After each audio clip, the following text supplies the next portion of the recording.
Wassalam, parfois on fait des rêves si étranges qu'on les chasse de notre esprit. Et si je vous disais que le rêve le plus chaotique que j'ai jamais fait était en réalité le message le plus clair qu'Allah m'a jamais envoyé.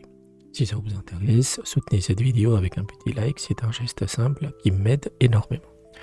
Aujourd'hui, je ne vais pas analyser un symbole de manière théorique, je vais faire quelque chose de plus personnel. Je vais vous ouvrir les portes d'un de mes rêves. C'est un songe qui m'a profondément marqué, que j'ai fait il y a quelques semaines, pour vous montrer comment la guidance d'Allah se me cache parfois là où s'y attend le moi. Laissez-moi vous raconter. J'étais dans un lieu qui ressemblait à une ville aux rues étroites. C'était comme un voyage. Souvent, quand on est un peu perdu dans sa vie, on fait souvent ce genre de rêve. Une ville où on est perdu, on n'arrive pas à retrouver son chemin, les rues sont étroites, etc. C'était comme un voyage, un parcours à suivre, et à mes côtés, il y avait ma mère, qu'Allah lui fasse miséricorde, qui nous a quittés en 2019. Dans le rêve, je la voyais exactement comme avant, sa maladie, pleine de vie, et j'ai essayé de l'accompagner, même si elle était diminuée, donc j'ai essayé de l'accompagner, de la soutenir. Puis la scène a basculé. Nous sommes arrivés devant un obstacle. Un escalier si raide, si à pic, une espèce de descente, si à pic qu'il ressemblait à une échelle. Vraiment, le truc était à la verticale, en fait. Je savais que c'était impossible pour ma mère de le descendre. À ce moment-là, nous étions avec un groupe de personnes. Parmi elles, une femme d'origine indonésienne, qui avait cette particularité étrange de se démultiplier, comme si elle était à plusieurs endroits à la fois. Parfois elle était ici, parfois elle était là. En fait. Poussé par la situation, j'ai pris une décision qui me pèse encore. J'ai confié ma mère à ce groupe et j'ai commencé à descendre seul. Pour voir un peu si je ne trouvais pas un moyen de l'aider. Une fois en bas, je suis de nouveau retourné la chercher. Je suis remonté en fait. Et la panique, quand je suis revenu en haut, elle n'était plus là. Ma mère n'était plus là, le groupe n'était plus là, la femme indonésienne, tous avaient disparu. Le cœur battant, j'ai continué de descendre cette échelle vertigineuse, comme il n'y avait plus rien en fait. Mon seul recours c'était de descendre cette échelle. Donc j'ai descendu cette échelle, et quand je suis arrivé tout en bas, je ne l'ai pas retrouvé. Et à sa place, il y avait de magnifiques tables, couvertes de gâteaux qui semblaient délicieux. Mais il y avait un détail qui glaçait le sang. Tous ces gâteaux étaient mélangés avec du piment. À première vue, le rêve n'a aucun sens. Mais pour moi, avec le recul, en fait, c'était une révélation. C'est-à-dire que tout ce que j'avais en tête et que je soupçonnais, ça s'est confirmé avec le rêve. Donc, premièrement, ma mère et le fait de la laisser en haut, en fait. Quand elle était à l'hôpital, la vérité, c'est que j'étais submergé par la peur et que je n'ai pas été aussi présent que j'aurais dû l'être. Une autre partie de ma famille s'était occupée d'elle du début à la fin, donc qui était symbolisée par le groupe, en fait.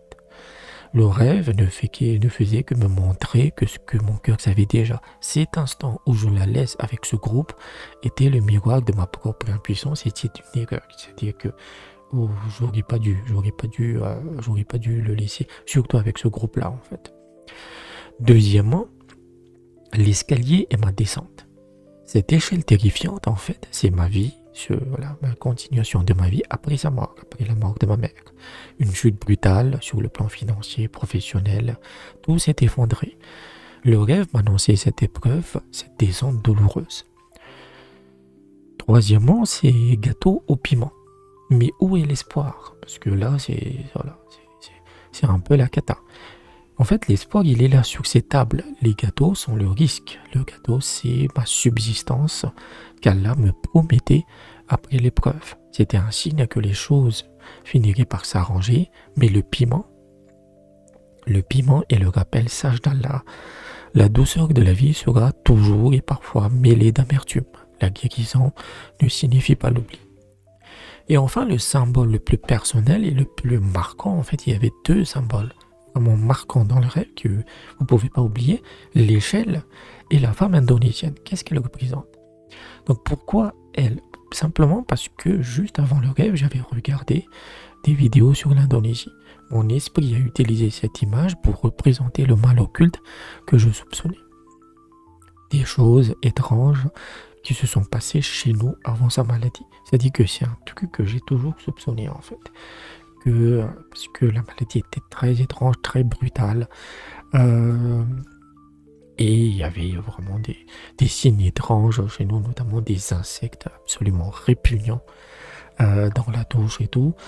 Et comme ma mère était quelqu'un de très très très pieux, vraiment, c'était très très pieux en fait, c'était quasiment une sainte femme, la sorcellerie normale, le mal occulte normal n'a pas fonctionné sur elle en fait. Hein. Donc il a fallu utiliser quelque chose de vraiment puissant pour la tuer. Parce que c'est ça la réalité, pour la tuer en fait. Et dans ce groupe de personnes, il y avait cette femme indonésienne qui est aussi une personne de l'entourage, une femme aussi, que je soupçonne. Pour moi, c'est certain en fait que c'est elle qui en est à l'origine, et ce rêve me le confirme. Voilà, c'est la preuve en fait que nos rêves nous parlent avec nos propres références. Ce rêve m'a enseigné une leçon capitale que je vous partage aujourd'hui. Votre vécu, vos douleurs, vos références sont les clés de vos songes. Allah m'a parlé avec un langage que seul moi pouvais comprendre. Et il fait de même pour vous. Si mon histoire résonne en vous, si vous avez des rêves complexes qui semblent porter un message personnel que vous n'arrivez pas à déchiffrer, je suis là pour vous aider à y voir plus clair, pour vous souhaiter la bienvenue. Pour toute première demande, la première interprétation est entièrement gratuite. Si vous cherchez un soutien mensuel et un suivi régulier pour comprendre le fil de vos nuits, mon Patreon est la solution idéale avec des offres qui commencent dès 7 € par mois. Et pour ceux qui ont un besoin et une question urgente, je propose aussi la consultation prioritaire. C'est une analyse rapide et approfondie qui se déroule via une discussion directe sur WhatsApp. Le tarif pour cette consultation express est de 20 €. Ne restez pas seul avec vos questions. Tous les liens pour l'offre de bienvenue gratuite, le Patreon et la consultation prioritaire sur WhatsApp sont juste en dessous, dans la description. Écoutez bien vos rêves. Parfois, ça m'a à la fois peiné en fait, mais c'est aussi ça m'a soulagé. Écoutez vos rêves. Souvent, ils ont la réponse. Wassalam.